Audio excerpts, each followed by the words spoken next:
Well, it's not really how they can, it's how they are.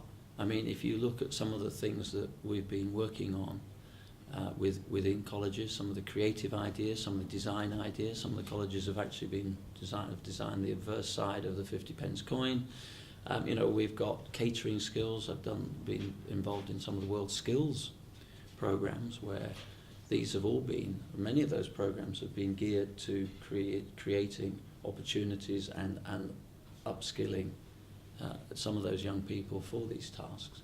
But more broadly, of course, they're also very important vehicles for us to get people to understand a little bit more about the Olympic movement. I mean, I've been in a school this morning, which is a part of our Get Set program, our Get Set network, and I've spoken to young people who are supporting teams from Zambia and Ethiopia, and through the eyes of the athletes, understanding a little bit more about the world they're living in. Podium has helped us do exactly the same, at a slightly more advanced level, of course, because by implication those people are slightly older. But it is very important that the colleges continue to play the role they are. And I think going beyond that, I want those colleges to be left with skill sets and experiences that allow them, for instance, to really go on delivering really smart event management trained people. And can you explain a bit more detail about the security side that colleges can help with? Yeah. Because there's been recent announcements about gaps in security potentially. Well, it's not really about gaps in security. It's about making sure that we've got enough people who have basic security training. So door supervisory work at level 2 up until March will allow everybody that's reached that level to then get an interview for a role at the Games. It's not a guarantee that everybody will be successful, but it is a guarantee that you'll be able to put yourself into a position where you can apply for those jobs. And I look at the Games through any number of optics.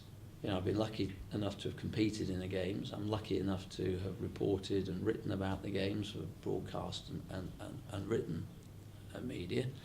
I've been involved in I'm vice president of the largest Olympic federation. I've bid for a Games. I'm helping to deliver one. I've been involved with the International Olympic movement. The Games makers, volunteers, whatever you tend to call them, we call them Games makers. They are the difference between a good and a great Games. The quality of your security team is not just simply about the process of securing a venue, but actually how they interact with people in a queue while they're going through that system. These are all really great skill sets, and it's important that we get the right people, and this is what Bridging the Gap is about. Fintan Donoghue, Principal North Hertfordshire College, running.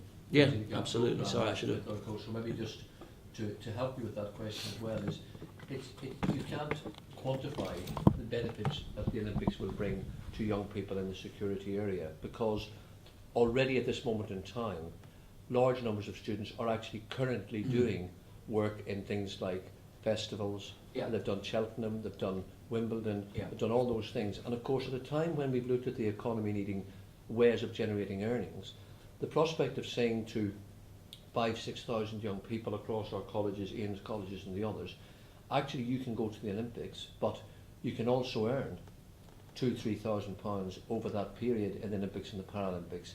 And while you're growing up to that, you can also be earning while you're at college. And once you've done that, once you've done all of that, then you can still have this new relationship with the security industry, who our sector did not connect with until the Olympics. I mean, G4S is the second largest employer in the world, and all of a sudden, through the Bridging the Gap Olympics project, we have forged relationships with them, and as I'm sure Ian would add, in catering and others, it's transforming particularly the part-time earning supply relationship between colleges and sectors like catering, security and leisure and others. So it is a fantastic opportunity. And about the perception of those sectors for young people as well, which is really important.